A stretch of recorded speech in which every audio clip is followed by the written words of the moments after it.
Good afternoon and welcome to the July meeting of the London Assembly Environment Committee.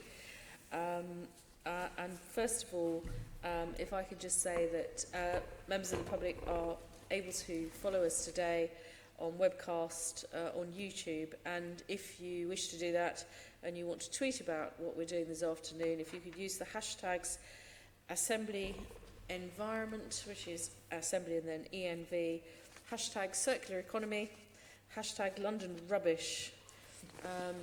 So moving on from that, in terms of apologies, we've had apologies from Jeanette Arnold, who's out of the country, and we also received apologies from Tony Arbour, but I'm very pleased to say that those apologies have been withdrawn, and Tony is with us this afternoon.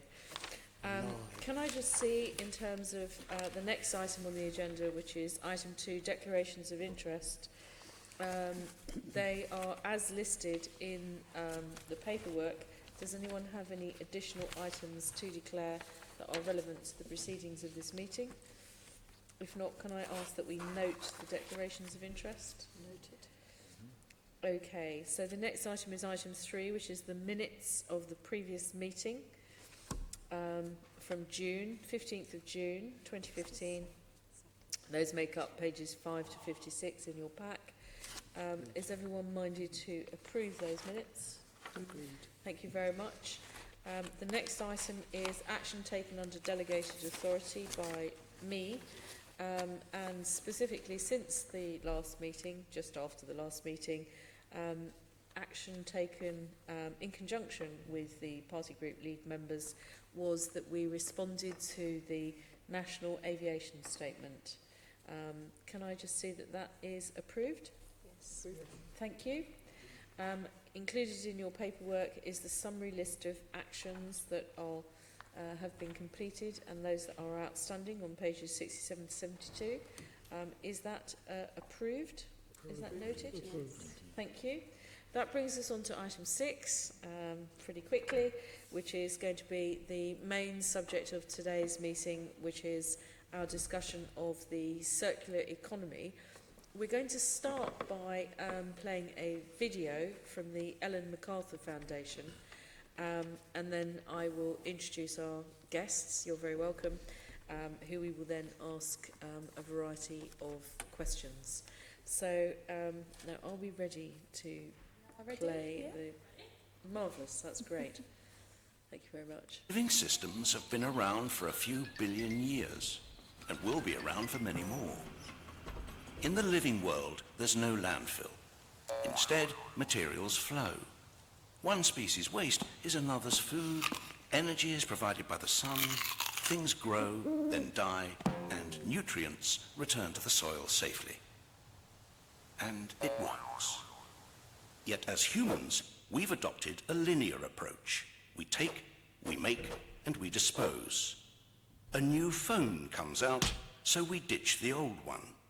Our washing machine packs up, so we buy another. Each time we do this, we're eating into a finite supply of resources and often producing toxic waste. It simply can't work long term. So what can? If we accept that the living world's cyclical model works, can we change our way of thinking so that we too operate a circular economy? Let's start with the biological cycle. How can our waste build capital rather than reduce it? By rethinking and redesigning products and components, and the packaging they come in, we can create safe and compostable materials that help grow more stuff. As they say in the movies, no resources have been lost in the making of this material. So what about the washing machines, mobile phones, fridges? We know they don't biodegrade. Here, we're talking about another sort of rethink, a way to cycle valuable metals, polymers, and alloys so they maintain their quality and continue to be useful beyond the shelf life of individual products. What if the goods of today became the resources of tomorrow? It makes commercial sense. Instead of the throw away and replace culture we've become used to, we'd adopt a return and renew one. where products and components are designed to be disassembled and regenerated. One solution may be to rethink the way we view ownership. What if we never actually owned our technologies? We simply licensed them from the manufacturers. Now, let's put these two cycles together. Imagine if we could design products to come back to their makers, their technical materials being reused and their biological parts increasing agricultural value. And imagine that these products are made and transported using renewable energy. Here we have a model that builds prosperity long term. And the good news is, there are already companies out there who are beginning to adopt this way of working. But the circular economy isn't about one manufacturer changing one product. It's about all the interconnecting companies that form our infrastructure and economy coming together. It's about energy. It's about rethinking the operating system itself. We have a fantastic opportunity to open new perspectives and new horizons. Instead of remaining trapped in the frustrations of the present, with creativity and innovation, we really can rethink and redesign our future.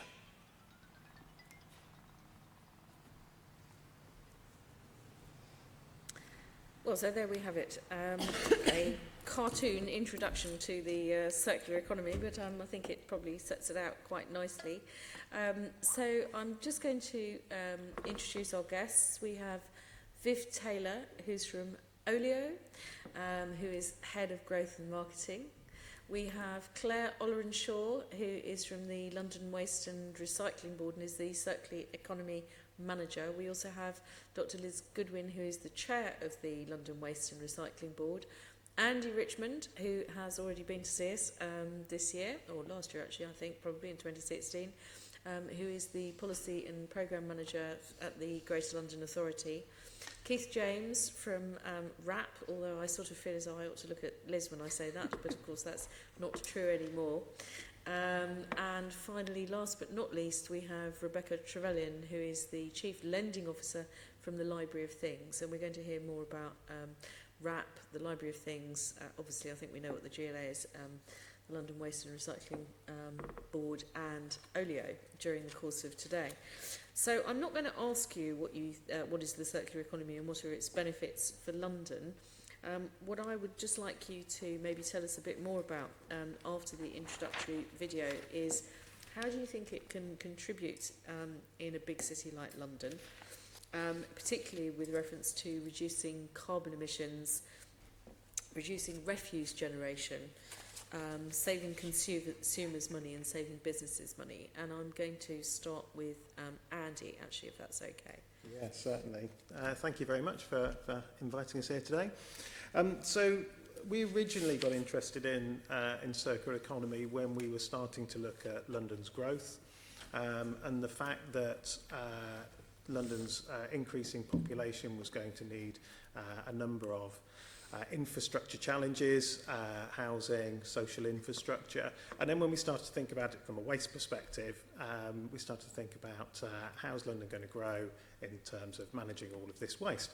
That's when we started to look at circular economy thinking in terms of how can we significantly reduce the amount of waste that would be generated within London and therefore offsetting the need for land and facilities in order to manage it. So really that's where our thinking began with circular economy.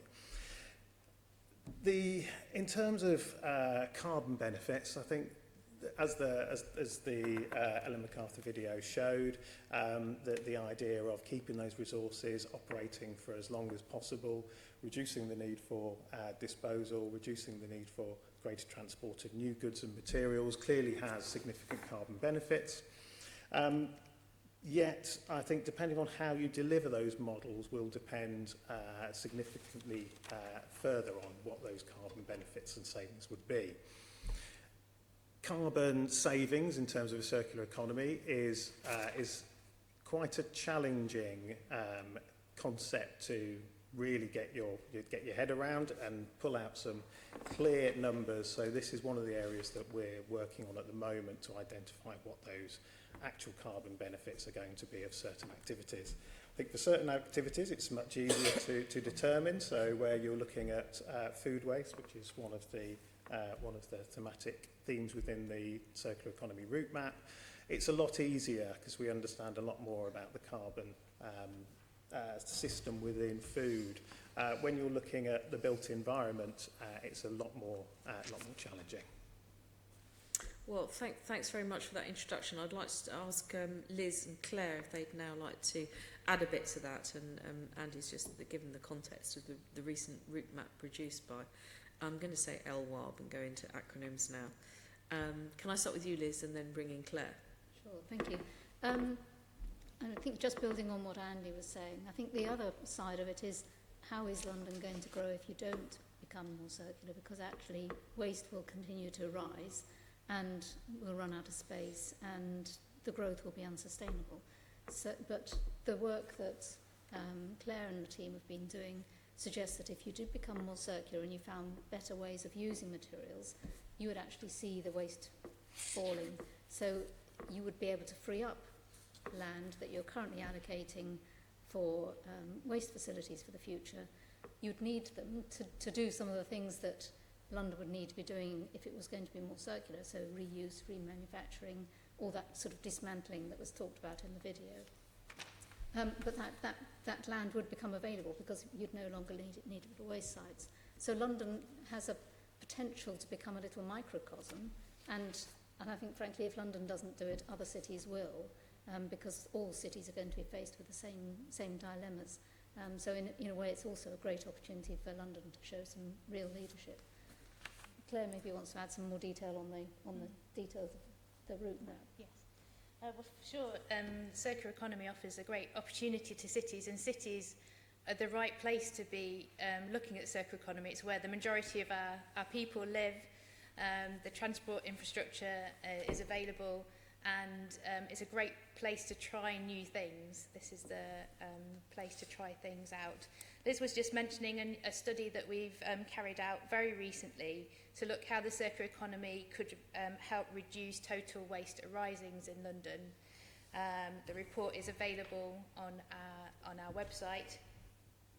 And that the outcomes of that report, written by Arab, is that up to 60% of total waste arisings in London could be reduced by 2041, the period of the new London plan, if we invest heavily in circular economy. And if we look at the municipal waste component of that, 60%, 35% of that would be that reduction would be municipal waste. So there's significant savings to be made in this area. I think I won't talk about. I think we're going to come on to jobs later, aren't we? So we'll leave that till later. But in terms of carbon reductions, I think we could start to use some of those reductions to model out the carbon savings, and certainly something I've been talking to Andy's team about how we can start to work that through, and that certainly would be a contributor to the Mayor's target to become a zero carbon city by 2050. And in terms of saving money both for consumers and businesses, and also reducing the reliance on imports with unreliable supply chains, how would you see it helping with any of those? Certainly the business case for circular economy should be examined by all businesses, I think. And in many cases there's a positive business case to be found, where businesses can still make as much, if not more, profit by using a different type of business model, whether that be an incentivised return scheme where consumers have the opportunity to bring the product back to a retailer for maybe a reduction off a new product, but it means that the producer gets their product back, or a leasing hiring model, or we see quite a lot of examples of the sharing economy happening anyway. So a lot of this is happening anyway, and we do have some great examples already of circular economy in London that we can learn from, build on. In terms of the consumer, this is an interesting question that I get asked quite often. My feeling is that if circular business models are out there, if they're good value, if they're convenient, and I think that is really important, and somehow interesting as well, then people will use them. And I think it's important that businesses very much include the consumer in the design of these new models. So really we should be, I hope that is part of good market research and design of a product or service. But at the end of the day, often people are now making a green or a sustainable choice when they choose a product or a service. But we hope if the circular economy really takes off, the consumer is offered a wide range of services and products which have that inbuilt. It's just part of how it is without having to make that very positive choice. Can I bring you in here, Keith? Because I know that WRAP has done a great deal of work in terms of trying to get that consumer buy-in and also the business buy-in. Do you think it's just about making it more convenient, or do you think we need to more obviously link the producer should take responsibility theme in some way? Yeah, so I think there's a number of options. It depends what we want, or what our vision is for the circular economy. So the point about consumer demand, I think, is absolutely key. We have to have business models that appeal to people. And we already see that with the example of the digital economy. No one asked for their CDs to be taken away and replaced with online streaming, but that's what's happened. It's an example of a more resource-efficient way of delivering the same service. And the savings that you get through a more circular economy come from reducing the amount of materials we need to meet our demands. So it's about how we pitch that to individuals. Now, in some cases, that might be around extended producer responsibility as a means of encouraging the existing players within certain sectors to change the way they think about their products. But in other sectors, it may well happen voluntarily without the need for such a regime. Okay, thank you very much for that. I'm going to move over to Caroline now, who's going to lead on the next set of questions. Yes, these questions relate to awareness and understanding about the circular economy. And I'd like to start with Keith, Rebecca and Viv. First question, what level of awareness and understanding do London and Londoners have of the circular economy? Viv, do you want to start? Sure. Should I give you a bit of a background about what Olio is, maybe? We be... are a food sharing app, so we connect neighbours with each other in local shops, so surplus food can be shared and not thrown away. So if you have food in the fridge that you're not going to eat, you can open the app, take a photo, and ask your neighbours to request it. Any of your neighbours who have the app will get an alert saying something is available near them, and they can come and request it and pick it up. So food waste is a massive issue in the UK, and that's why I'm here today to speak on the food waste issue. In terms of knowledge, that's a massive problem because half of all the food waste in the UK occurs in the home, and yet 70% of people do not think that they waste food. So a massive problem with this is education, and we are trying to educate people to understand that they are a problem and they can be part of the solution. Mm-hmm. Can I move to Keith, just to answer that first question, and I'll come back with some more for all three of you. The first question, just about the level of awareness and understanding. Yeah, so I'm not sure how much of an understanding of the circular economy as a concept people need. So if we're breaking that down into particular areas, such as recycling, then certainly people do need to understand about recycling, and I think they do have a good level of awareness. In terms of other things, such as remanufacturing, repair, reuse, I think they need to understand that those sorts of business models can offer them something that is convenient, but whether they need to understand the whole complexity of the circular economy and how that leads to global change is another question. I think perhaps they just need to understand that this is convenient and it helps make their lives better. Mm-hmm. Thank you. And Rebecca? Yeah, I'll just give some background to Library of Things as well. It's a network of beautiful spaces where you can come and borrow useful things and learn how to use them. So power tools, gardening things, kitchenware, camping stuff. Why buy a drill when it's going to sit in your cupboard for 95% of the year and you're not going to use it the whole time? In terms of awareness, I'd say a lot of people, well, everyone I speak to who comes into Library of Things gets it.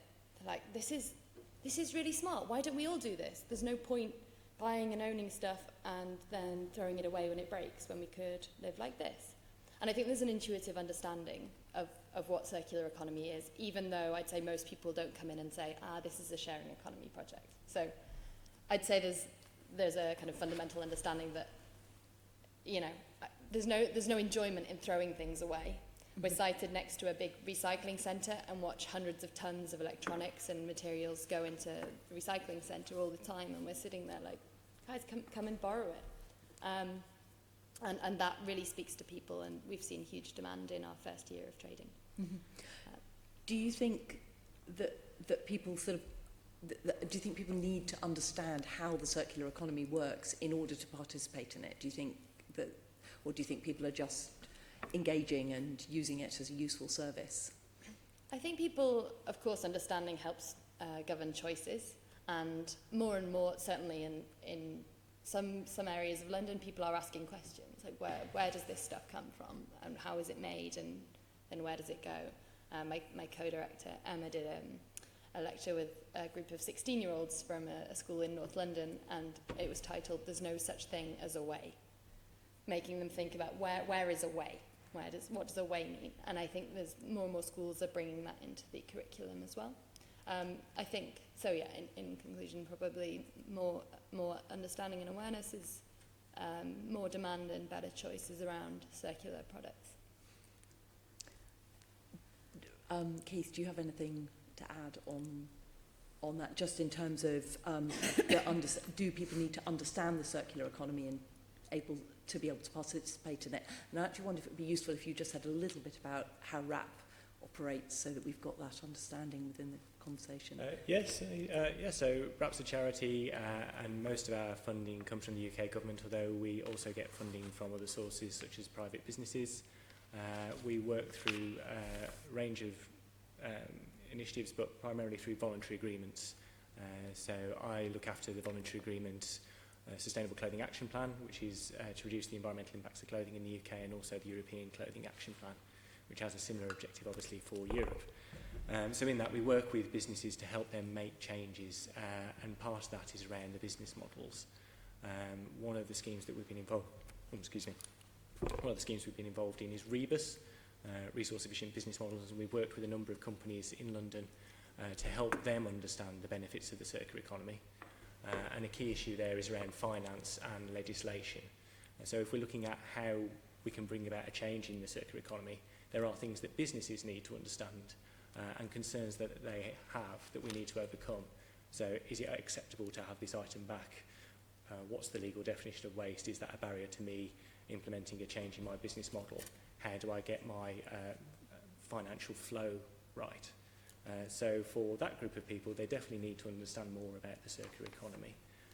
For the public at large, when we're selling into them, the environmental benefits of a circular economy are certainly helpful, but the most important thing is still to make sure that that business model is convenient and easy to use. Mm-hmm. And Viv, can I just ask you, what's the consumer appetite for a sort of, a food waste reduction app like Olio? I mean, are people keen to engage with that, or do you think they just find it easier to just go and get food from the local shop? So we have over 250,000 users that have downloaded the app, so there is interest. I think I have a lot of London stats here, but if you look globally, a third of all food produced in the world is thrown out. An area the size of China is used to produce food every year that's thrown away. So I think when you tell people these stats, they realize that they should do something. Families waste 700 pounds a year in the UK on food that they throw out.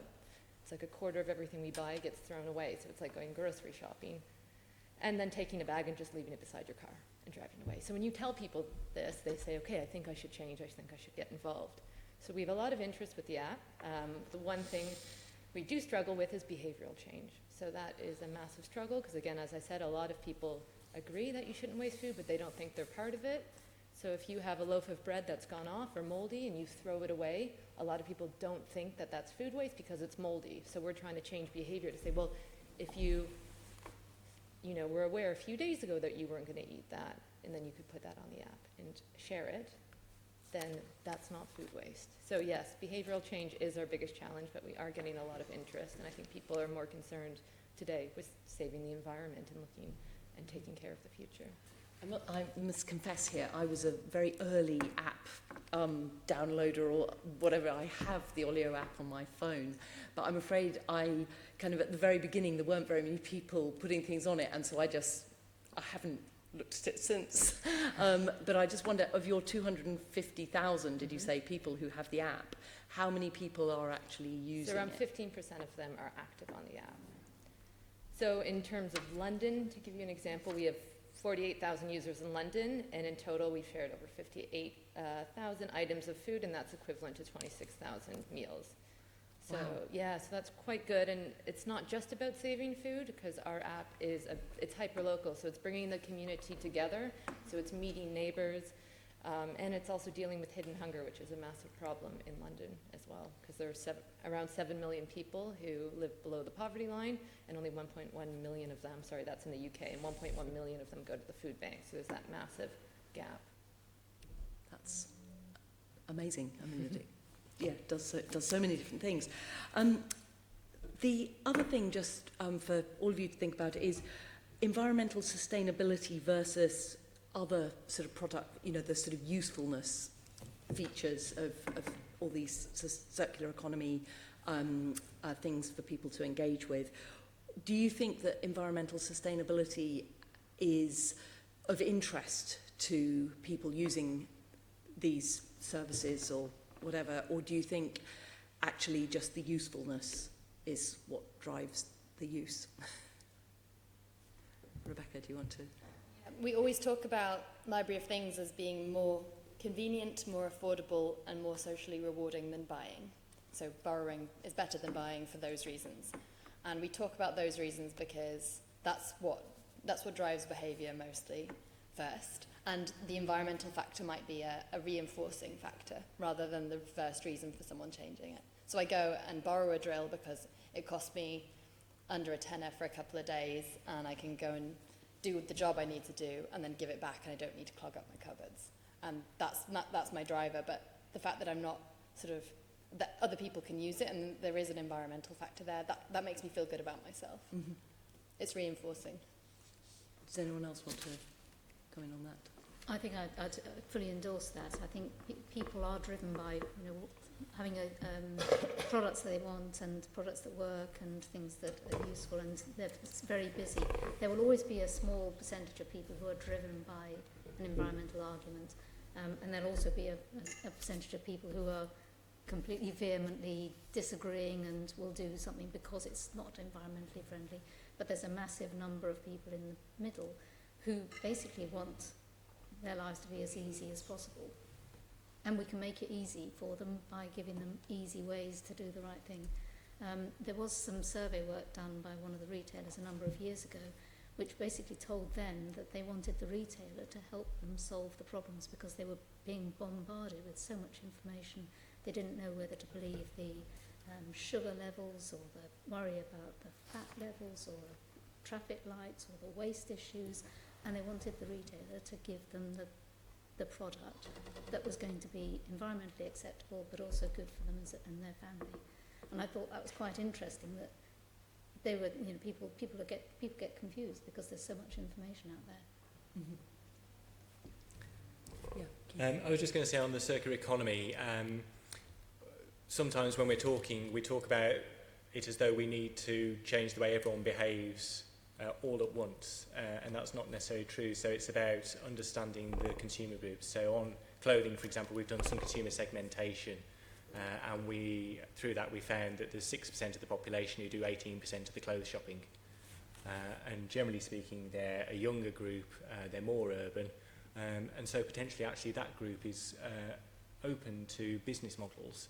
So they want to look up to date, they want to access clothing. If we can find a way of doing that reduces the environmental impact, reduces the amount of things they need to store in their wardrobe, makes it easier for them, we can bring about a significant environmental change whilst also having a business model that's attractive to business and offering them the same convenience that they have today with something else added on as well. So that consumer understanding is really important.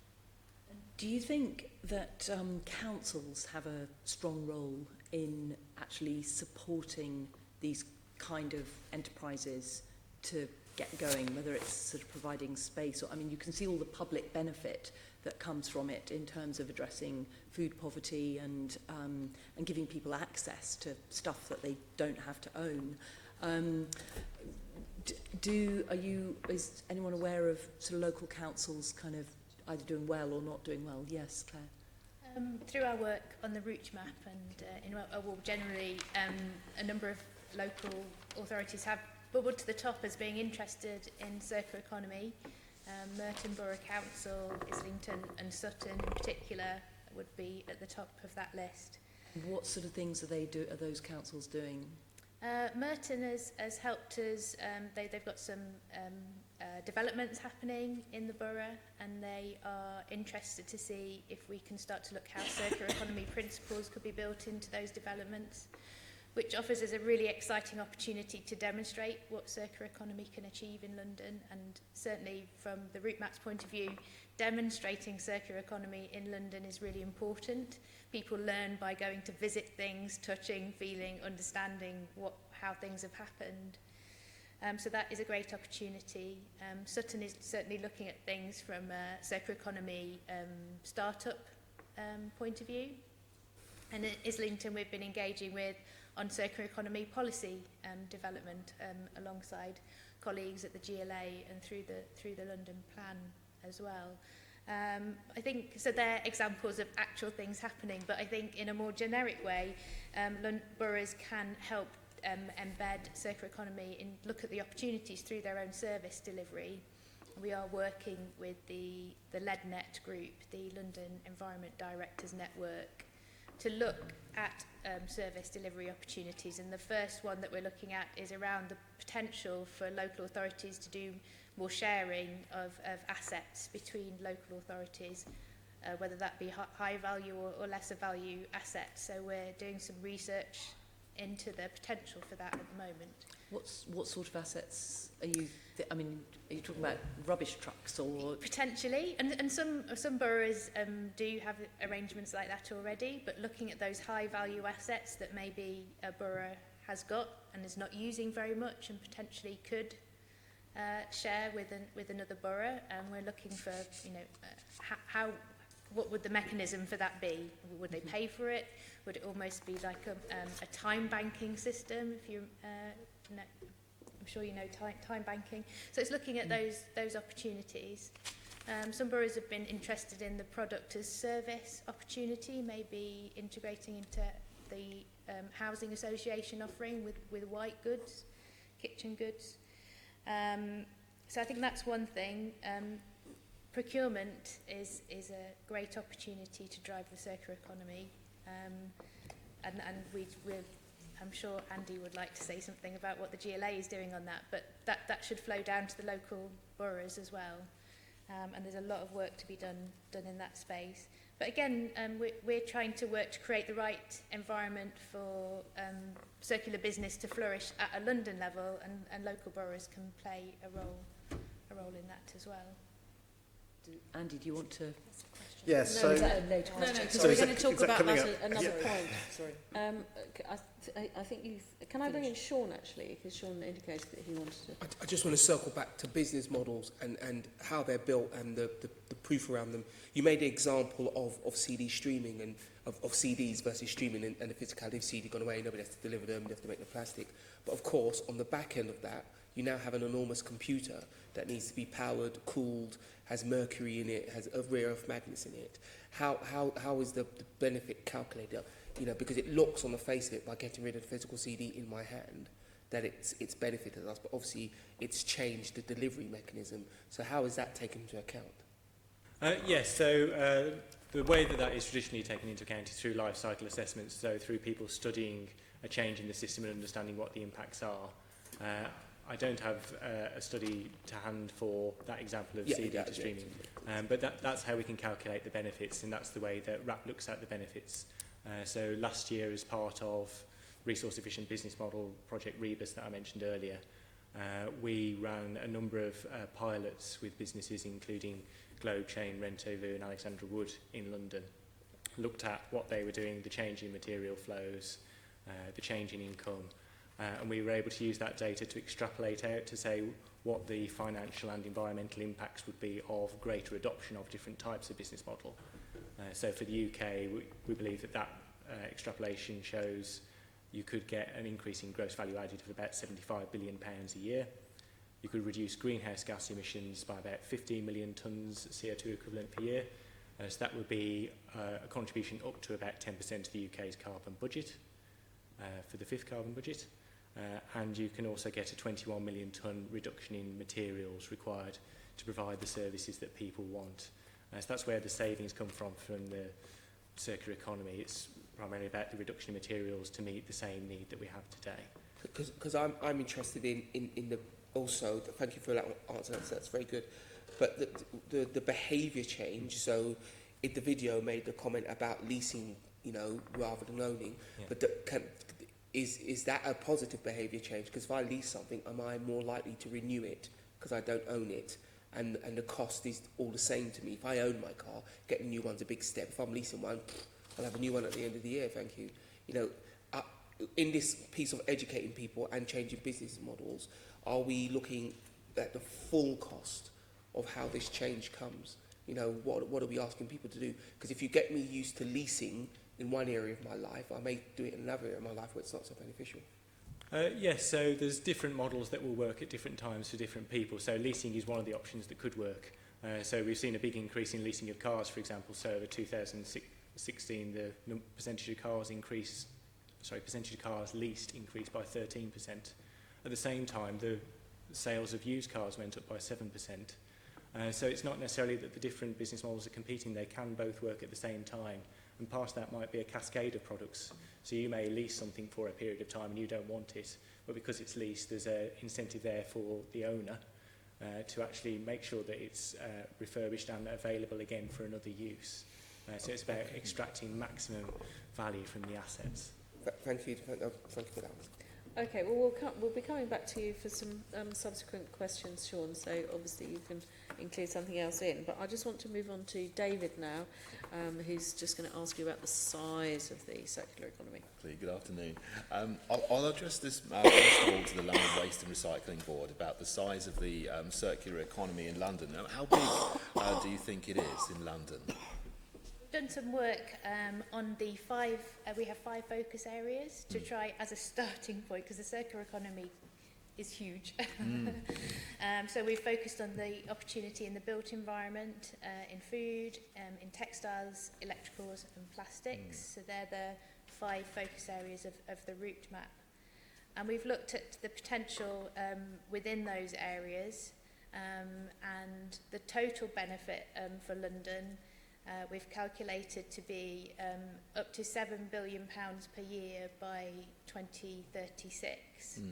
So some of that is savings by businesses or extra revenue for businesses. Some of it is increases in GDP. So it's a mixture of it's net benefit rather than, I guess. Yeah, so that's the future. So that's the potential growth. And you're saying it's got like a huge potential to grow and become up to 7 billion. But do you have a sort of figure for now in 2017? I mean, what would you estimate the size of it? No, it's quite interesting because a lot of activity that's happening, businesses don't self-identify as circular economy. So there are a lot of, for example, some things are very traditional to hire or lease, like cars. Almost our mobile phones are often on a lease basis.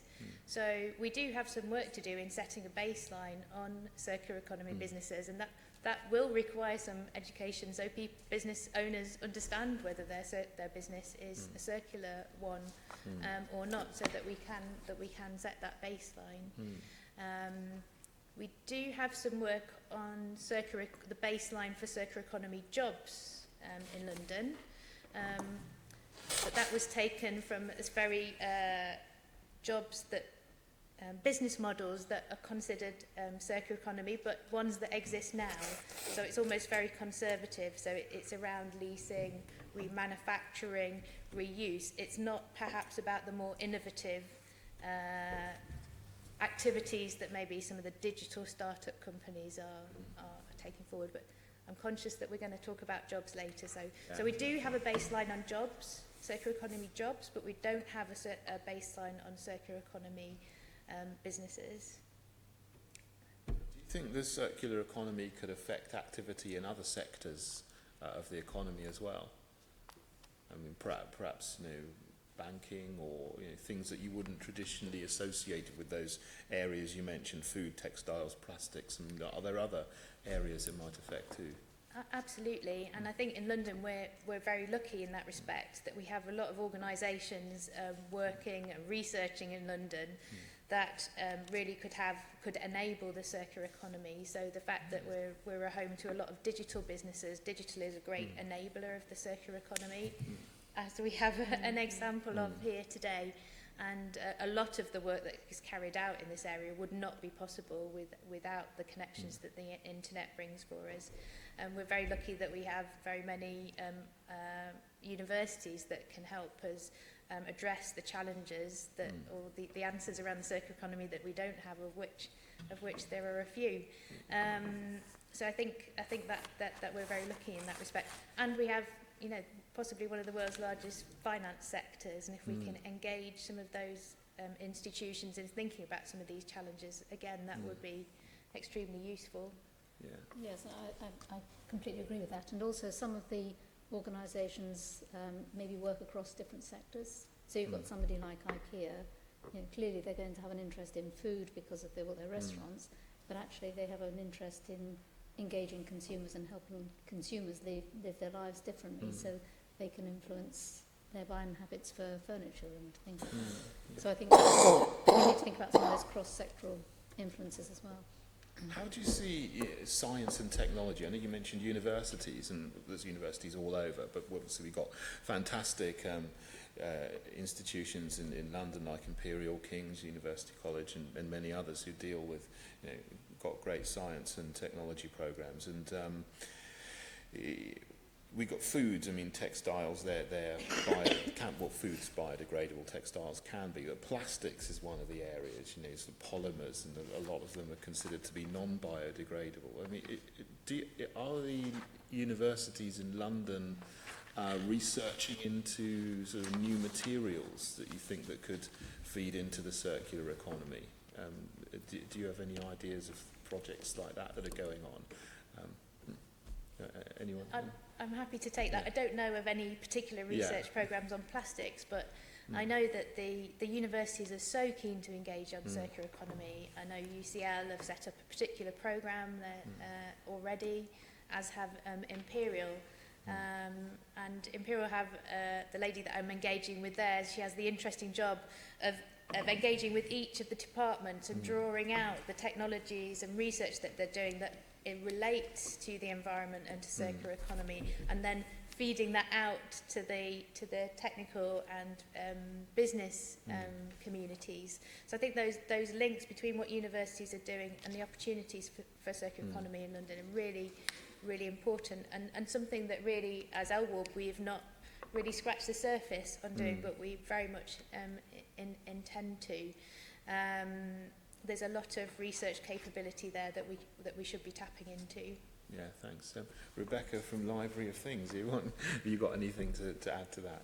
Yeah, it's just to second there's certainly a circular economy program at UCL because we've been bombarded by researchers recently. There's also a course on industrial design through the RCA. We get lots of interested product designers coming to us through that. I guess it's from our position, we see a real need in the area of product design and manufacturing to change actually the focus of a lot of the focus of their work. We can see, having loaned out the carpet cleaner 90 times this year, exactly which pieces break every single time. And we could give a product designer so much feedback and insight on exactly what they need to do differently to make a kind of long life, long lasting product that's not going to end up in landfill.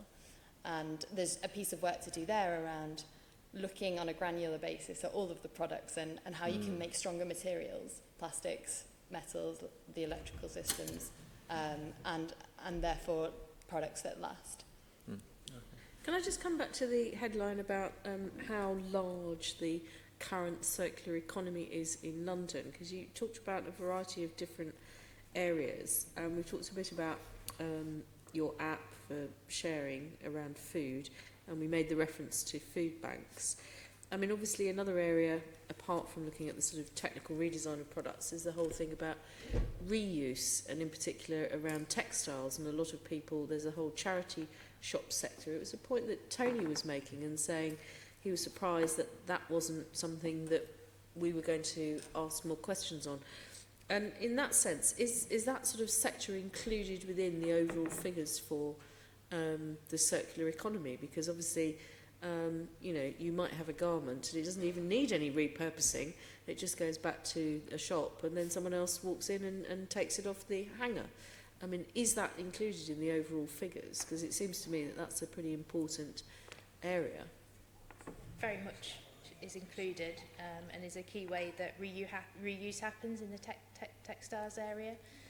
But we'd like to see it, and I guess in its own way is a business model, but we'd like to see that expanding to be something that more people do. And we have our Love Your Clothes campaign that we run, and actually through the project that Keith is leading on with RAP, we're going to have a strand of work with young people in London looking at how they can, making them aware of the choices that they have around clothing, and what is the right thing to do when the clothing comes to the end of its life with them. So yeah, because it does seem to me that there is a big behaviour change issue about people who are sort of, you know, want to go shopping and, you know, they have to go to Topshop or Miss Selfridge. Other shops are available, rather than necessarily going to somewhere where they might. I mean, if it's called vintage, it's okay, but there's a sort of big gap in between. I've got to have the latest and it's got to be brand new, through to, oh, actually it's vintage and it's sort of come back into fashion and a whole. So old it's cool. Yes.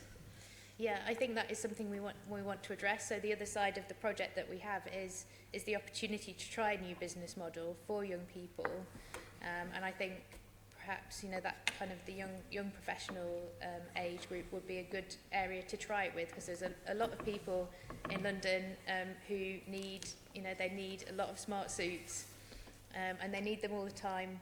And the young people coming into this all the time, because I can really see a potential for people who maybe, yeah, top flight consultants might want a new suit every year, but there's somebody who's just graduated and coming into the city, be quite happy, be delighted to pay a bit less and have a suit that's still in really good quality suit that has been used by somebody for a couple of years, and to try that out. So we're going to be looking for a pilot scheme in London.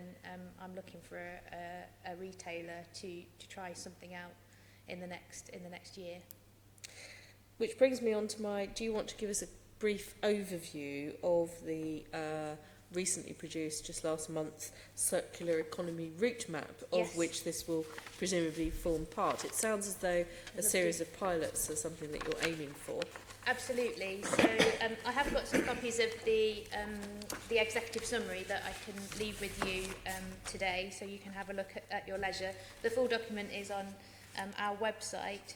But the route map, we didn't, within London, as a first step towards a more circular London, LWARB, working with the GLA, decided that we would try and set a direction for circular economy, and the route map is our starting point for that. So we looked at the 5 areas that I've just mentioned, and with each of those looked at the opportunity for circular economy in London. What was the current situation? What are the challenges and barriers to circular economy happening? What's happening already, of which there is plenty, but maybe from which the learning from which needs drawing together. And then a selection of practical actions. There's 100 across the 5 areas. Some of the, and then we've tried to make them very practical. Some are areas where more research is required. Some are things that businesses within certain sectors could go ahead and try. LWARB has signed up to carrying out some of these actions as part of our Circular London programme to 2020. And then we're making a call to action to other organisations in London to step up to the mark and try stuff out as well. And it is very much at that stage where we just need to try lots of different stuff. Some of it will work, some of it won't, but we need to try and capture the learning from that. And very much learn from other cities as well who are on the same journey as us in this area. The scope of the route map does not include transport or energy or water. We felt that there's a lot of work going on in those areas already, but certainly there's a lot of work to do in those areas, but we felt that we wanted to focus on those 5 areas because not much at all was happening in those areas, and it focused very much on materials, but just to make you aware that there is a limitation to the scope of what the route map covers. As you mentioned, we launched the route map on the 19th of June, and we had a really good response to that. We've had a lot of businesses coming to us and saying, how can we help out? We need to harness that energy, and at the moment we're planning to launch a collaboration hub to draw together that interest and to make those links between organisations in London that are interested in piloting and demonstrating what circular economy means. So we'll bring them together through that hub. We hope to have a lot of events just to benefit from people sharing experience and talking to each other. But we also want to do some very facilitated work where we get people who are interested in a particular topic and actually help them work out what actions they need to take to move to a more circular solution. So, for example, in Merton, with the housing development that I mentioned, we've met with the architects and we're going to have a workshop with their designers and engineers to say, okay, so your boss thinks circular economy is a good idea. What does that look like in the new development? So this is where we are with the route map. It's a great opportunity, and I think hopefully we'll draw together interest in London around circular economy. So in terms of the Mayor, what would you be looking for as his response in setting his strategies and policies? Is this something that, Liz, that you would be hoping would now find its way into the new environment strategy, or is this at an earlier stage? And if I can ask you first and then Andy to comment on that. No, I'd certainly hope it would be incorporated into the environment strategy, and it needs to be a core part of it because it's a massive enabler. I was talking to Clare earlier on about the fact that we've got 100 actions in there. Some of those will be much greater impact and than others, and you may have a tail of things that don't deliver very much. So it's a bit of a balance, I think, in terms of making sure that we're doing stuff and actually being seen to generate some really good case studies, because people have been talking about circular economy for donkey's years, and there are still very few really concrete examples, so we need more concrete examples like we've already got here, but some really concrete examples that Clare will be working on with the team. But we also need to bear in mind we have to think about which are the types of activity that are going to make the biggest difference, and that's, I think, where Andy comes in and trying to build that into the strategy. So the Mayor providing a bit of leadership here, saying, actually, we're going to go the step beyond and sticking the neck out and saying, we really do think that circular economy is an enabler to London growing in the way it needs to. But it is going to require a bit of leadership. So I mentioned the environment strategy. Obviously, the London plan might have an impact on, the housing developments, or there might be other mayoral plans and strategies. What would you be hoping to see? How would you expect it to be taken up in terms of really moving the route map forward?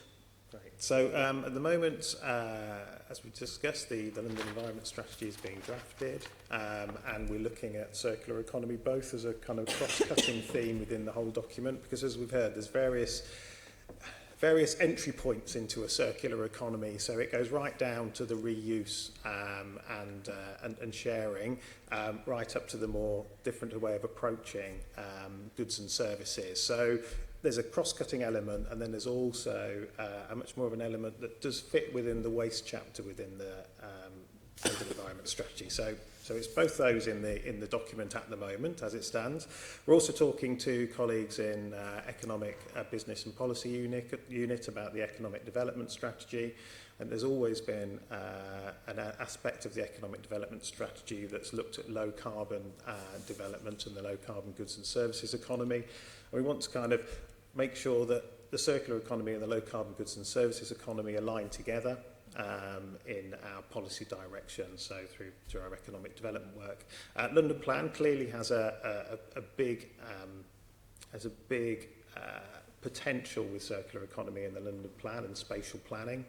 And what land could be available for. So we're speaking with the London Plan team about the drafting of their document, and then we're also talking to the housing team as well. And it's a little bit more. It kind of gets a little bit more difficult when you start to talk to those teams, but we're looking at various aspects of the circular economy principles that have come through the route map. I would also add that we're working very closely with the food team, and the food team have been involved with the development of the route map and the food chapter within that document. So I think in addition to policy, are we talking about procurement later, or should I touch on procurement now? No, procurement later. Procurement later. And there's a whole role, as Clare and Liz said, about advocacy and the Mayor leading by example on circular economy. But do you think also, there are any tensions between looking at economic growth in London, which is obviously something we need to be focusing on, and also looking at the environmental aspects of our strategies, and how can the circular economy help with squaring that circle?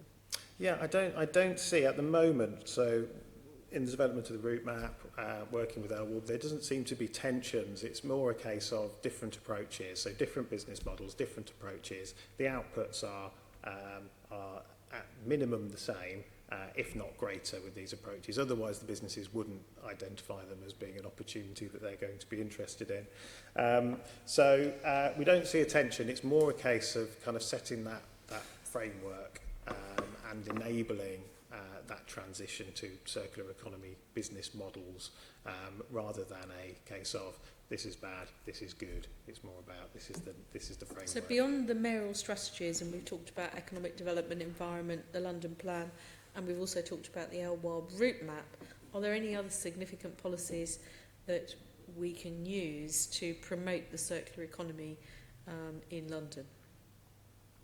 So the other areas of work, and people have been particularly interested in circular economy. London Sustainable Development Commission have previously been very interested in circular economy and worked with us on development of the jobs report.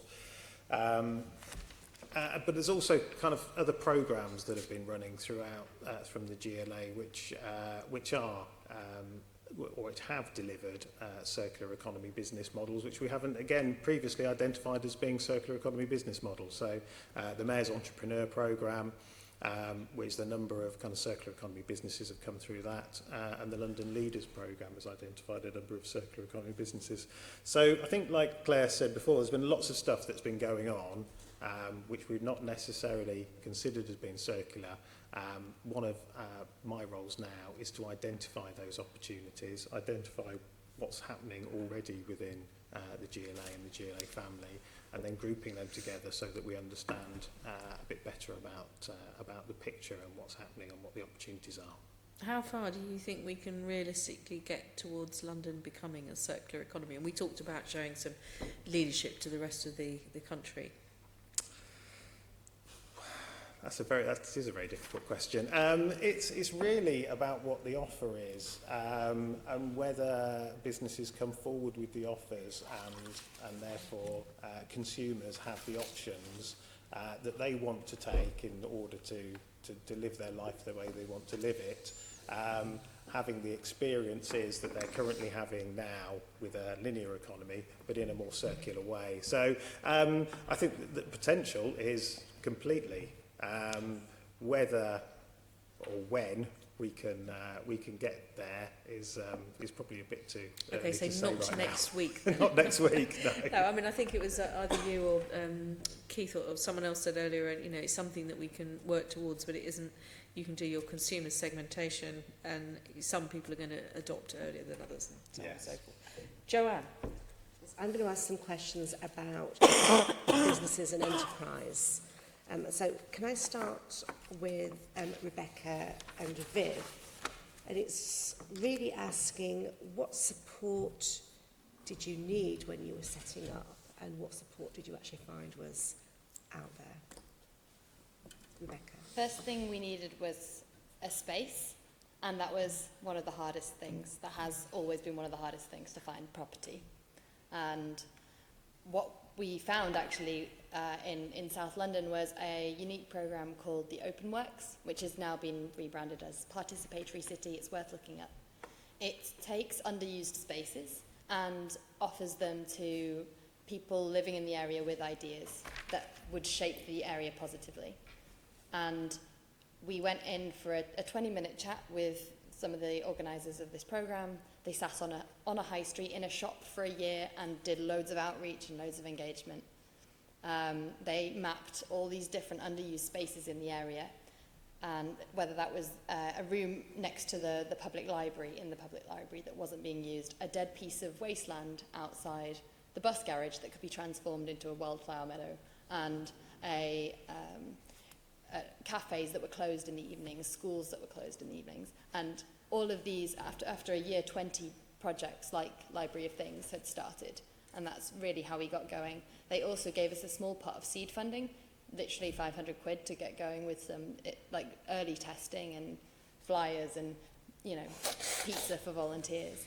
And that's what it took to get us going, as well as having someone there who was setting that direction and that giving that energy of what do we want to see in West Norwood? What could West Norwood be? So actually, contrary to Andy's point, I think it's less like what is business going to provide and what are consumers going to consume or have demand for. It's where are those programs that set vision and framework and give resource to all sorts of local people to create enterprise and projects for themselves. And actually it's moving away from seeing people as consumers and more as citizens that can produce and co-produce the services that they need. And the empowerment that comes with that is really powerful.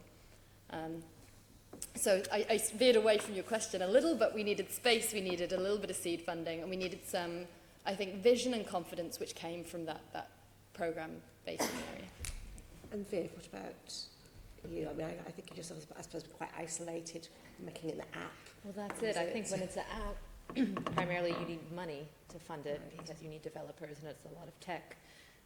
We were quite lucky to have some early investors believe in us, believe in our idea, and we know that there's a lot of grants out there like SCIS, which helps getting investment with new companies, which is really important. And also as well, like you, it's a lot of support, and we luckily have support from kind of all sorts of organizations, especially early on with a lot of councils, like Hackney Council was really supportive early on, same Greenwich, even if you go to other cities like Brighton and Bristol, so that's really important. Caroline Russell as well, supporting in what we do. That has really kind of helped us grow. In terms of the community, we need support from the community. We've had over 11,000 people come in and ask to volunteer to help grow oleo in their neighborhoods, which is really important. And in terms of London, we've been lucky enough to be part of the mayor's trade missions. So we went to Silicon Valley and Barcelona. So that's massive in terms of connections, in terms of support and meeting potential investors. And also Advanced London is really great. We've started working with them in terms of grant writing, which we don't have that much experience about. So that's kind of how we've got here so far, but luckily I think most people we've met, if not everybody, has been really supportive in what we do. Can I ask Andy then? I know that the Mayor's recently launched the £50 million, or LWARB did, £50 million Circular Economy Business Action Plan, and there's been Advance London also, so perhaps I should be asking Liz about this to start with. What support do you give to businesses Can I take that one? Enterprises that want to set up and perhaps don't know where to go, what to do? Because probably best place to I'll make a start and then I'm sure Liz will follow up. So we're very aware that finance for circular economy businesses can be a key to their success. Certainly, a lot of the banks, when faced with a circular economy business plan, sometimes are very, very nervous and decline loans on that basis. So there's a business who really believe in their business plan and they want to take it forward, but the traditional banking system is not responding to their needs. So there are a number of investment organisations who are rising to this challenge, and LWARB investing some of their own money in a programme called Circularity Capital, who will invest in circular economy businesses across Northwest Europe, but who have a very strong pipeline in London. They've just made their first investment in a company called Winnow, who's a digital solution for helping making hospitality businesses, restaurants, hotels, helping them reduce their food waste and therefore their overall costs and their environmental impact. I might refer to Andy on the London Green Investment Fund too, but I understand that is also going to have a focus on circular economy businesses as it develops. So that is, and LWARB will have a stake in that fund as well. So we're looking to invest directly in circular economy businesses, but also to provide business support as well, and that's the Advanced London project that Viv and Joanne, you just mentioned.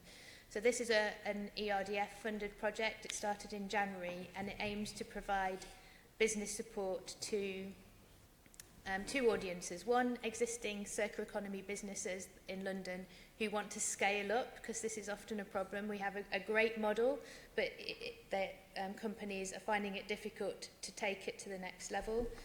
And the second audience is more traditional businesses who would like to explore a different model. So maybe they're in a traditional sales model, but they'd like to look at leasing, hiring, incentivised return, and see what that does for their bottom line. And the team at LWARB are there to help them explore the different circular economy business models. And anything else that they're finding a barrier, so helping them research new markets that might be open to them, and new demographics that might be open to them with a new model. So it's a great opportunity to support businesses in London. We have a jobs target for that project, so we need to create new jobs as well as new products and services to the market. So it's a really exciting opportunity to support business in London. So that's supporting business models that have recently developed and are in practice in the circular economy, as well as trying to test some new models that perhaps can't get traditional sources of funding. Yeah. So we've tried to think about the totality of a business development from the original idea through its early stages, through testing, through development, through getting fully commercial, and at what point in that life can we intervene and should we intervene, and what sort of support might be needed. And Claire's just talked about some of the business support. You know, it may be that it's about getting a bit of extra technical expertise or marketing support in. It's sort of understanding what is holding that business back from developing at the moment, and can we find a way of enabling them to overcome that so they can move on to the next stage. So having a range of products that will be suitable for the different phases of development. Okay, thank you. I don't know, Andy or Keith, you've got anything to add about the business support that's available? Claire mentioned the London Green Fund 2. I'm afraid I don't have the details on London Green Fund 2, but yes, it is going to be looking at circular economy business models as far as I understand it. Only to support a comment that Claire made about the finance. So there's work done by people such as ING Bank where they identified that traditional grants and loans may not be suited to circular economy business models, where the risk-reward ratio is different and also where there's a longer payback period. So it's about making sure that we've got the right portfolio of financial products available that can help people to finance the circular economy. So things like crowdfunding, for example, is just one way that the circular economy might be funded. And we need to make sure that people are aware of the different options for their businesses. Okay.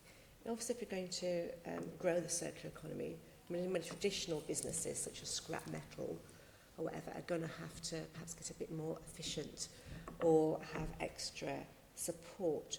Is there any schemes to actually work with those traditional businesses to try and get some of those benefits out?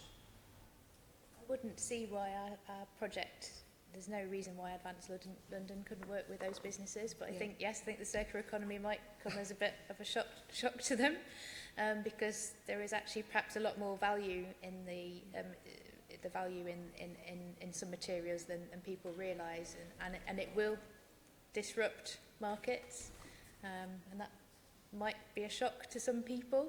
So there's always, I guess, winners and losers in every disruptive area, and there probably will be in circular economy as well.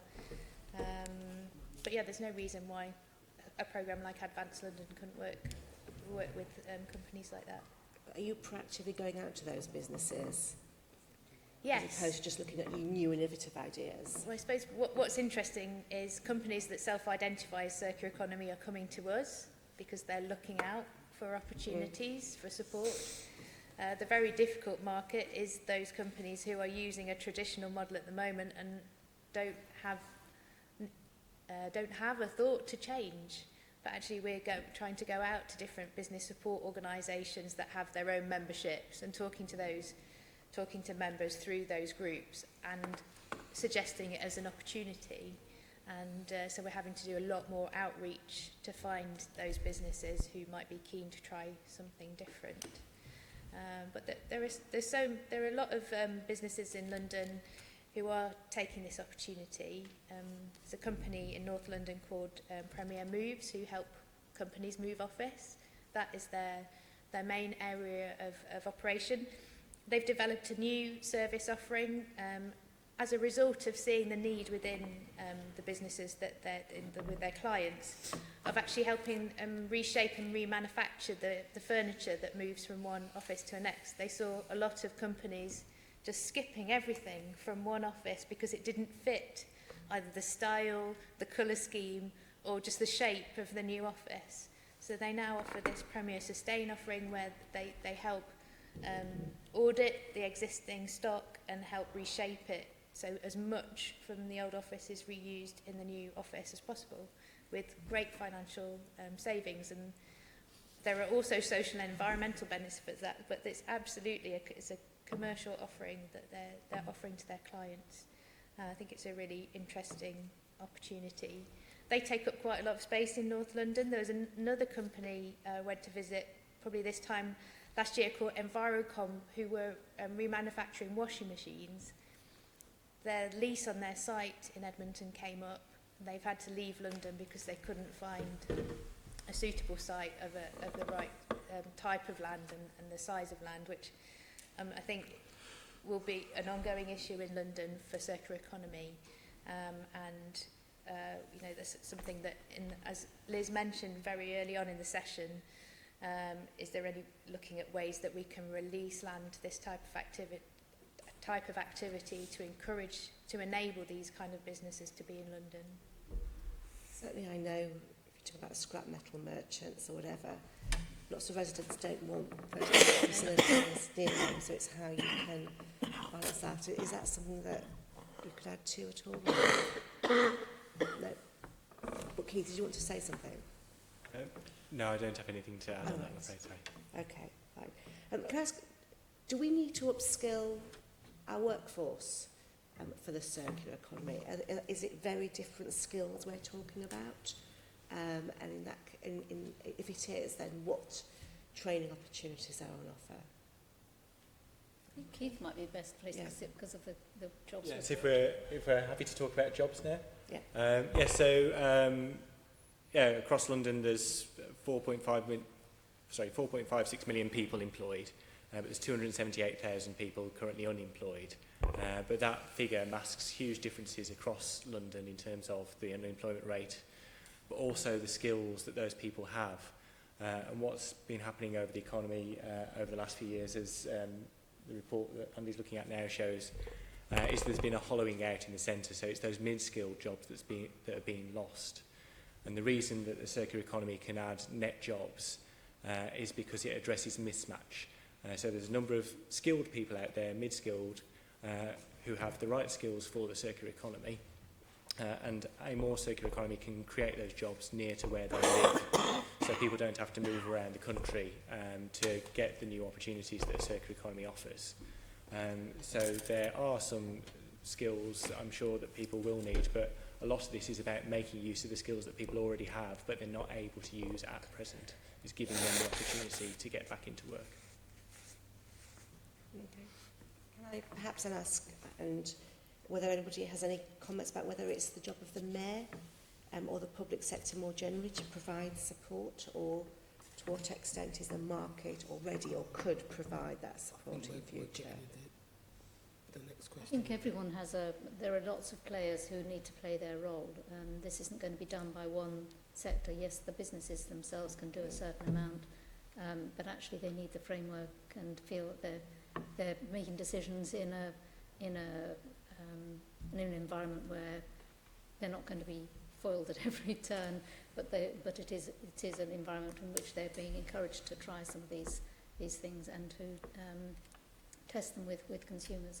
So I think we as consumers have a role to play, businesses have a role to play, the local authorities have a role to play, and the Mayor has a role to play in terms of all working towards their end goal. Okay, thank you. Thank you. I'm going to pass over to Sean now, who's going to ask something about procurement, business models. I'll probably start with Andy. All I'll start my questions out with is, what role can a GLA group play in pioneering circular economy products and business models? Because it seems to me that there's two ends of this equation. There's a behaviour change thing, and there's also a sort of B2B thing, a business-to-business thing. And listening to the conversation, there may be lots of businesses who are close to it already have the activity, but don't identify as that. Is there something we can be doing to bring them on board? And the second part of that question is there something GLA can be doing to help with scale? Because much of the challenge that the circular economy faces is scale. Certainly. When we kind of started on this journey, when we were looking at what London's growth would need in terms of infrastructure, and we started to look at the circular economy in that aspect, we started to think that GLA had a good role to play, or the GLA family had a good role to play, one in terms of the policy, but then also in terms of looking at their spend. So collectively, GLA family spends I think it's £11 billion per year in procurement activities. So we looked at the responsible procurement policy, and that's now been revised and was published, I think, last week, and is available on the GLA website. So as well as dealing with a number of aspects in terms of the updated responsible procurement policy needed to look at, one of those elements that we started to look at was circular economy in terms of responsible procurement policy. So that was done with the GLA family, so TfL, London Fire Brigade, Met Police, the Olympic Park, and also with OPDC. And then the next phase now is to look at the procurement policy, and for each functional body to develop a procurement plan which will set out how the GLA family's procurement could, amongst other things, set out in the policy, promote and support the development of circular economy businesses that deliver a circular economy focused function in terms of delivering the procurement needs. Just to go slightly wider, maybe to Clare and others as well, is there a role, because it strikes me we are in one of the world's greatest financial sectors. We talk about scale in business terms is about financing and products. Is there I'm talking about specifically finance products to help businesses that have that non-traditional model, because they're looking at a circular model. Is there something that the GLA could be doing for its contacts, for its procurement, to say to the bigger international businesses we have here, can you support this from developing products within your own world, as it were, and also international reach, again, scale? If you have a business that could be elsewhere with the support of another London business, are those conversations being had? Yes, yes, certainly. So we're working with the Ellen MacArthur Foundation to access these larger companies, and a lot of them are headquartered or have substantial operations in London, and they are being encouraged to look at their own business models and look at how their products and services can be changed to reach a more circular economy. And certainly we've made an offer to them that London is a great place to pilot, try new opportunities out. We have loads of people, we use and procure loads of stuff, so you know, please come to London and try out your new ideas. That is an offer that we make very often to members of the Ellen MacArthur Foundation. Interestingly, we want to leverage their interest in this area, and we'll invite them to join our collaboration hub, and also to think about, I mean, the service industry's main environmental impact, probably barring transport, is their office. And there's plenty of service office in London. So we're looking to to increase the market for products and services that people can use in their offices, and to let's start to see some circular office activity in London when people refit their offices, which is a great proportion of construction and construction and fit out waste is created by those offices. Let's see if the refits can be done in a more circular way. There's already a lot of products that could be used for this. Carpets and floor coverings are available as a service. Lighting is available as a service. IT has been available as a service for a while, but is expanding.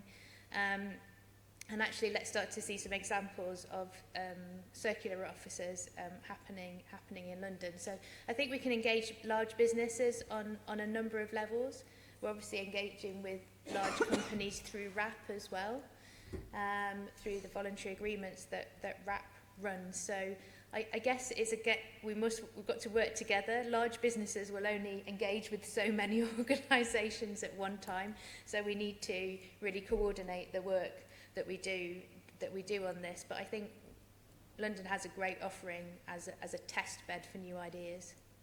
And just to everybody chime in here, because one of my big things about this whole circular economy is invisibility to most people. I'm going to be slightly cheeky. This feels like a sort of middle class worry about the universe. It's not touching my day-to-day life. The people I live with haven't got it on their mind.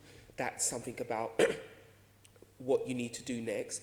A branding as well. I think a lot of people would like to live this way. So I am of the opinion that we used to have a circular economy. If you speak to my granny, the notion of throwing something away, she would repair it. I have clothes that were made from all manner of curtains and stuff because we had a repair thing. So there's a behaviour piece there. Can the GLA help spread that message? Is there a brand so people can start to understand that it's a natural way of things being, rather than, you know, some, again, middle class worry about how forcing people to live a particular way? I wonder if the GLA could be promoting that. Is there an event? Is there a badge? Is there a kite mark? Is there something that doesn't exist today that the GLA could be part of to spread this? Because what will drive business participation is customer desire. Businesses will do anything they think people will pay to be involved in. And I wonder if we're speaking enough to the public. And I'm desperate for the Mayor and by extension GLA to be able to be part of that conversation. I think it's a really interesting idea. Yeah, so in terms of the specific issues raised, Claire mentioned earlier the Love Your Clothes campaign that we're working on with LWARB. So that addresses those points about behaviour, so helping people to do the things they want to do, making it easy and convenient. So our website has over 40 videos on it to help people understand how to repair items, how to sew on a button, all sorts of basic and more advanced things. And we work in partnership with big business to try and get those messages out. So we've partnered with a number of businesses over the years to run slightly different campaigns. We've worked with Clothes Aid, for example, to help get the message out to encourage people to donate clothing that is still usable. We've worked with Ariel in the past 12 months as well, looking at promoting care. So one of the things that we found was that people don't understand care labels on clothing. So they don't understand how to make sure that the clothing lasts as long as it could and should. So there are all sorts of different messages that we try and get out under the umbrella of love your clothes that will help people to make more off the clothing they have. And sorry, just one last thing. Could we be doing something about product design? So could the procurement situation, for instance, only procure electronics or chairs or something that could actually be repaired? We're sat now on a bunch of plastic chairs that you probably couldn't repair. Could you have bought different chairs that could have been repaired and have that as part of your procurement requirement? We'll only buy products that can actually be repaired or gotten from a particular place, made of bamboo because it grows quickly and it absorbs CO2, whatever it is. Are these ideas being explored and forgive the term, forced down business neck because it's all we will pay for? We won't pay for big lumps of plastic. Where is that conversation being had? Can the GLA kick that off? And sorry, one last point. The food sharing app, to me, sounds like it must have great speed in it because food is perishable. Is that a concept that can be used with the chair sharing app or the business sharing app? Because what I would require as a business person is to see a thing. Why isn't that concept being spread across delivering circular economy in places where it doesn't already exist? Or could it be? Or not? Why?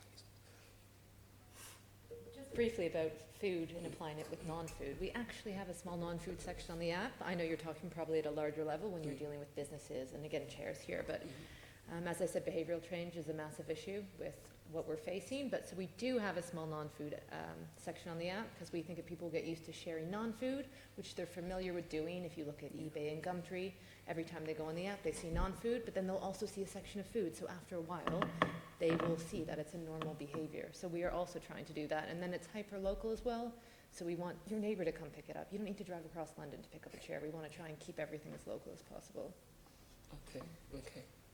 I think the GLA does have a role in driving change through its procurement, and that's certainly something through the new procurement policy that we'll try to work with the family members to drive their action plans to that end. But any support that the Assembly can give would be much appreciated in that area. And just one comment on your friends and family don't have this on their mind. I think one of the interesting things with that some things will start to be on people's minds. For example, there are some elements in your phone and your laptop in front of you that there is very soon going to be, there's only a limited amount of these very critical raw materials in the world, and that is kind of the tip of the iceberg, really. And actually starting to manage those materials more carefully will be very important to the people that provide your phones and laptops very shortly. And then it will start to be on people's minds because the prices of goods and services will start to go up. I can see that, and that's correct, but my extended point is about design, because if we're effectively waiting for something to be scarce then, yeah. And my point is, could we as a GLA, in all our many ways, from housing, so if we have a site that used to be railway arches, we should sell the bricks, they shouldn't go to landfill. You know, right from there, we should design in. If we buy laptops, we should buy laptops that have the least environmental footprint, etc. We should ask companies to design us things that can be recycled. It's too late now. We need it to have been designed in, and it's part of the rhetoric in which we give, and we can make it part of the money in which we spend. And unless we have that conversation, we won't be driving any change outside this building. Thank you, Sean. I'm going to pass over to Caroline now, who's going to ask some questions about monitoring, and this is going to be the last set of questions that we ask. Thank you. Yes, so this is about monitoring. By its nature, a lot of work in the circular economy is quite informal. It's peer-to-peer sharing, with the food. It's not kind of easily structured and measured. So it's, I think to start with, maybe for Liz and Andy, how can progress towards a circular economy be measured? And to what extent do you think the key measures would be environmental, economic, or social, to pick up on some of the points that Sean was just raising? I think they need to be all three types. I think there are some measures that you can probably think about now, like what is the state of waste arisings? Does it continue to go up? Do you start to see it going down?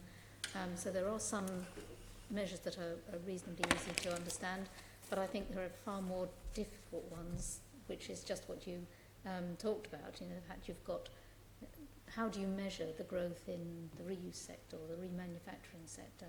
And I think we need to do more work to actually develop some really good metrics, metrics that will help us understand where we've got to, but also we probably need some lead indicators that tell us, are we heading in the right direction, because some of this might take a while to achieve.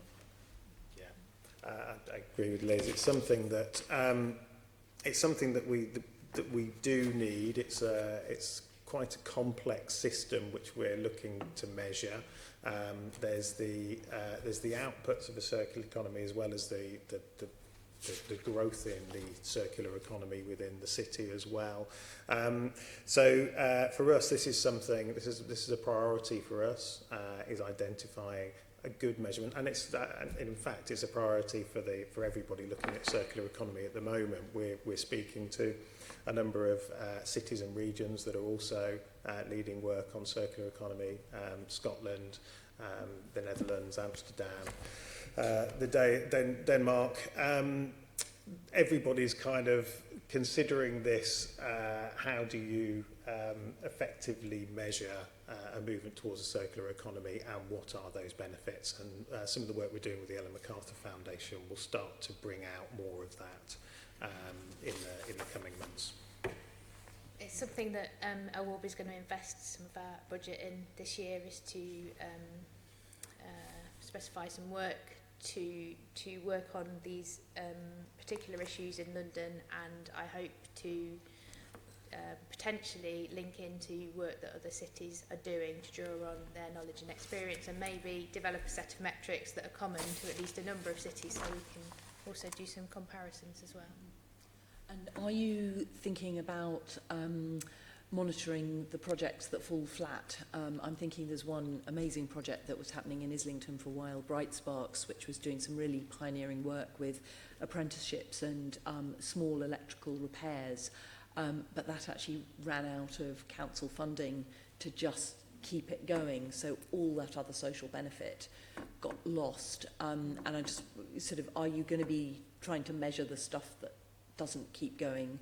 Because some of it, you know, that fell flat economically, but it was delivering an awful lot in terms of environmental and social benefit. And so is that somewhere where the mayor can, you know, might be able to, I don't know whether there's expertise that these groups, organisations might have that might help them survive economically when they're delivering that other kind of benefit. Is that something that could come out of this monitoring, do you think? Certainly the businesses and the organisations that LWARB is working with, if any of them are not successful, we will want to understand why and make sure that we're taking the learning into account so that we can feed that back and others can learn from it. So I think there will be some. I mean, I can't guarantee that you'd pick up everything that failed on all the learning, but I think where we spot issues and opportunities to learn, then we must do so. And then the other thing is, who should be setting and monitoring targets and progress? Is that, where do you think that should sit? I think at the moment, the route map's identified a number of specific actions that could be undertaken, and they're effectively going to be measurable. They're measurable actions. When you start to talk about the broader circular economy and setting targets, it becomes quite difficult, I think, at this stage in the process of a transition to do that. To set out targets for a circular economy. So I think our focus will be at the moment will be looking at the individual projects, the individual actions of the route map, and measuring the effectiveness and the delivery against those actions. I think rather than looking at here's a target for circular economy that we want London to reach, just because of the difficulties that are going to be in measuring those. Does anyone else want to add anything on monitoring? And then I've got one final question, which will be for everyone. And Joanne wants to come in on something as Joanne, well. did you want to come in on the monitoring side before that final question, or shall I just go for it and then you come in at the end? So this is a sort of, looking to the future type question for all of you. Where do you think the circular economy should or could be in 10 years' time? Viv, do you want to, or do you want to have 2 seconds to think? Someone else 2 seconds to think. 2 seconds to think. Okay, who's going to go first?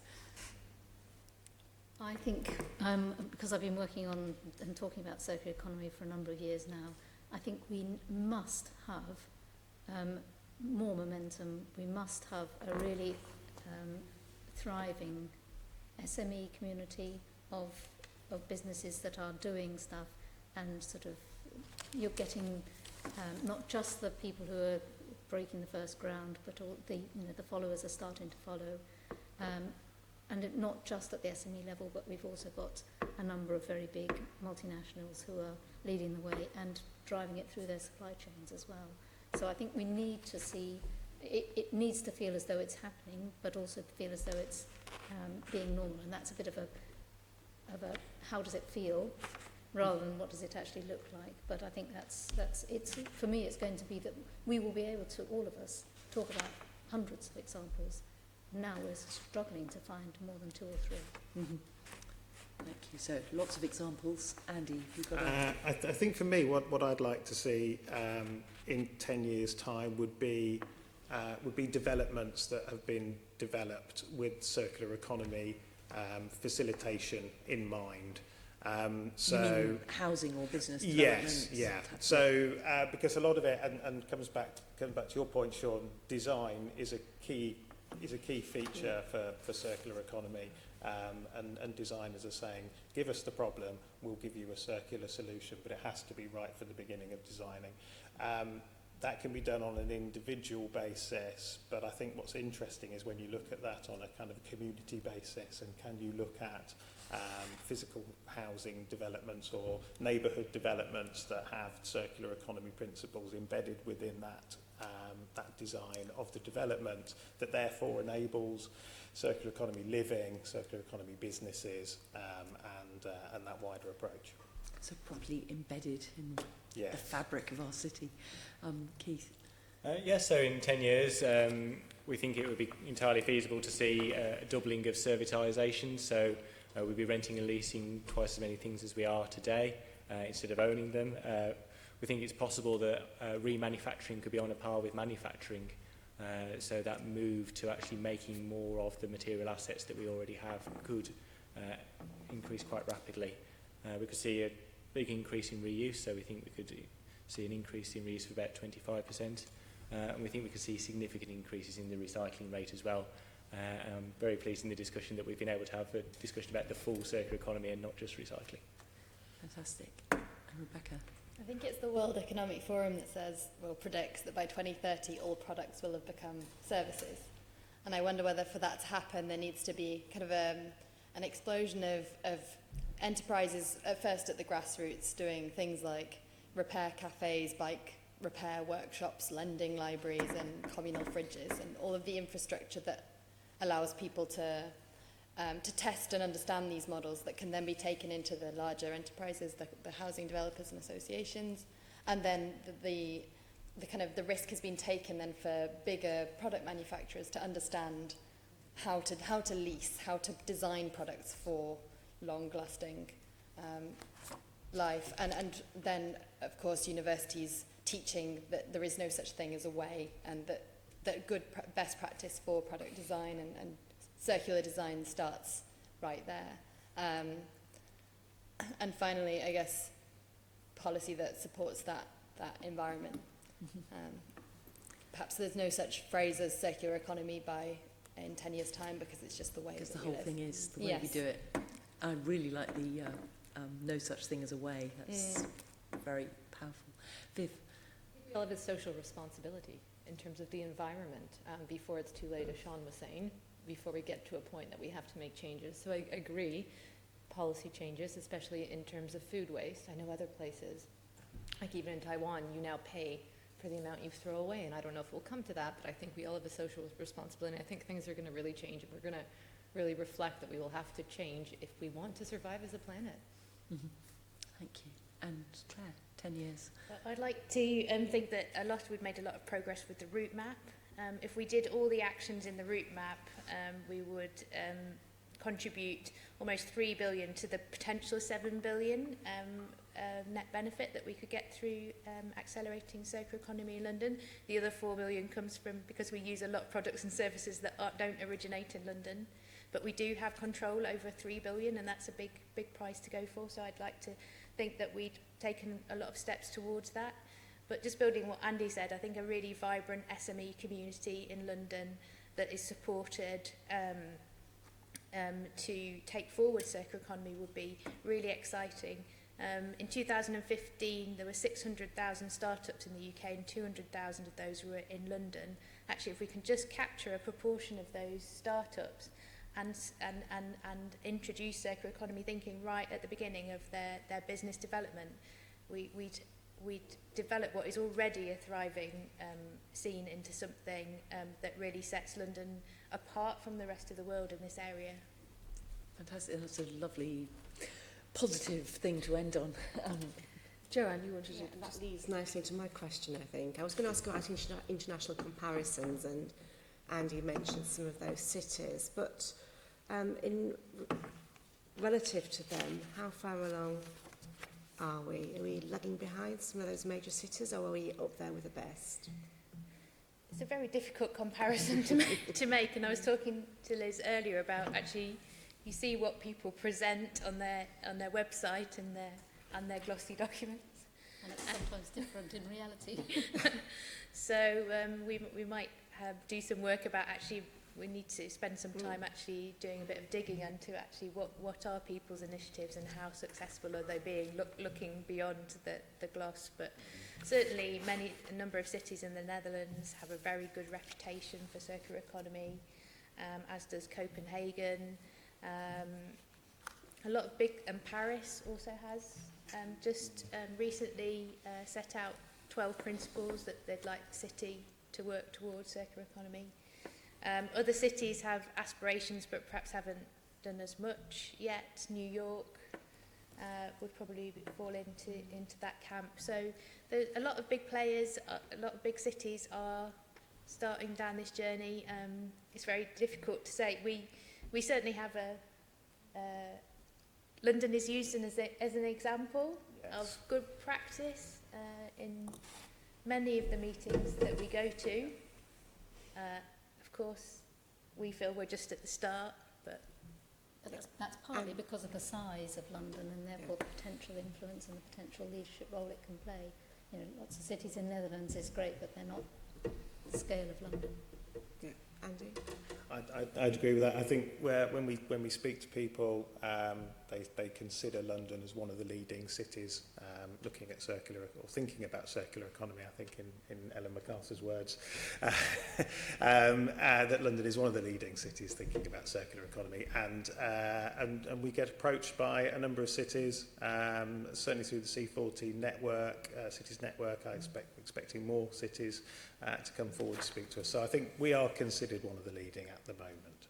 Okay, thank you. Well, certainly compared to the cities that you mentioned, you know, you haven't mentioned cities of a comparable size like Mexico City or Tokyo or, you know, other mega cities. And I think it's much more of a challenge for mega cities to get them to embrace a one planet lifestyle. We neither want to despoil the planet and use everything up, neither do we want it all to become one enormous landfill. So embracing the circular economy seems to me to be absolutely critical for the much larger cities as much as the smaller ones for whom it's that bit easier, which is of course always the issue with comparing ourselves with places like Copenhagen or any of the cities in the Netherlands. Just to say thank you very much to all of our guests who've answered all of our questions and contributed today. And I just wondered if members would be happy to note the contents of the discussion that we've just had and note the content of the Ellen MacArthur Foundation video, and to delegate authority to me as the chair in consultation with party leads to agree any output from this discussion. I suspect that probably won't be necessary immediately after this meeting, because we're doing a series of 3 linked meetings on all aspects of waste and recycling. But should there be any, are you minded to agree that? And the Environment Committee Work Programme, item number 7. If you have a look at that, that's on pages 77 to 80. If you're happy to agree the work programme as far as it goes for the 17-18 year, as set out in paragraphs 4.2 to 4.14. Agreed. And we are hoping to discuss the electric vehicle charging network at the December meeting. Another aspect of the sharing economy, with people able to, in some cases, borrow cars from car clubs, hopefully with an electric vehicle charging network where they can charge them up. The next item on our agenda is the date of our next meeting, which is scheduled for the 13th of September.